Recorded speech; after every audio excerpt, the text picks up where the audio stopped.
ช่องระฆังทองสวัสดีค่ะคลิปนี้มาดูแนวทางมัดรวมฮานอยของเจนุกบารมีมหาเฮงนะคะฉบับนี้เป็นแนวทางประจำวันที่ 11 ตุลาคม 2568 ค่ะแนวทางมัดรวมฮานอยวันนี้นะคะเจให้เด่นที่ 9 ฟันที่ 9 ค่ะ 98 91 92 ตัวเน้น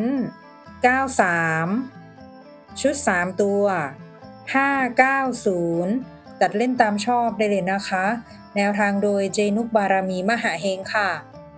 แนวทางมีเข้ามีหลุดนะคะ ถ้าใครเห็นเลขแล้วชอบค่อยตาม แต่ถ้าไม่ชอบปล่อยผ่านก่อนได้เลยค่ะ ฝากกดไลค์กดแชร์กดติดตามพร้อมกดกระดิ่งแจ้งเตือน